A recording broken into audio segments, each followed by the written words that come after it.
سب سے پہلا گھر جو لوگوں کی عبادت کرنے کے لیے مقرر کیا گیا تھا وہی ہے جو مکے میں ہے، بابرکت اور جہان والوں کے لیے موجب ہدایت۔ اس میں کھلی ہوئی نشانیاں ہیں، جن میں سے ایک ابراہیم کے کھڑے ہونے کی جگہ ہے۔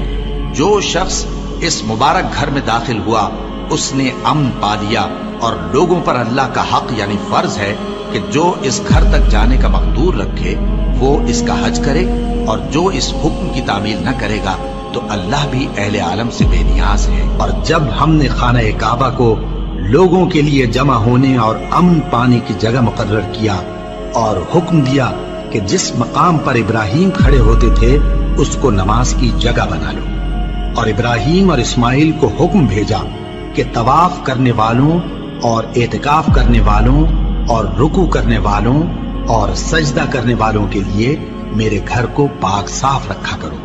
بے شک کوہ صفا اور مروہ اللہ کی نشانیوں میں سے ہیں، تو جو شخص خانہ کعبہ کا حج یا عمرہ کرے اس پر کچھ گناہ نہیں کہ دونوں کے درمیان چکر لگائے، بلکہ یہ ایک نیک کام ہے، اور جو کوئی نیک کام کرے تو اللہ قدردان ہے، دانا ہے۔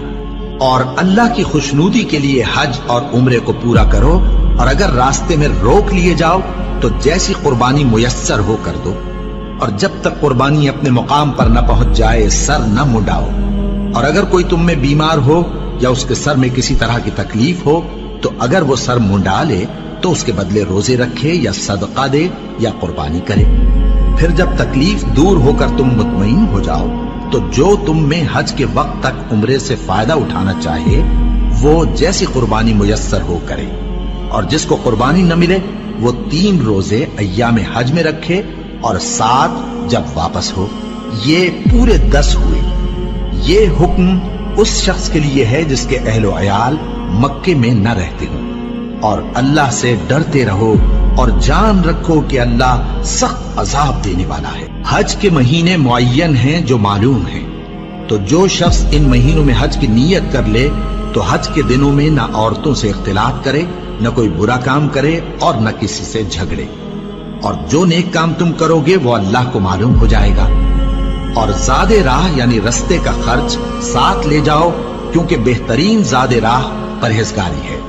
اور اے اہل عقل مجھی سے ڈرتے رہو، اس کا تمہیں کچھ گناہ نہیں کہ حج کے دنوں میں بذریعہ تجارت اپنے پروردگار سے روزی طلب کرو۔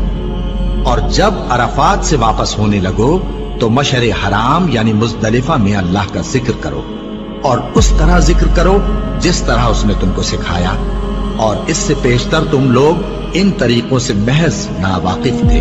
پھر جہاں سے اور لوگ واپس ہوں وہیں سے تم بھی واپس ہو، اور اللہ سے بخشش مانگو، بے شک اللہ بخشنے والا ہے، رحمت کرنے والا ہے۔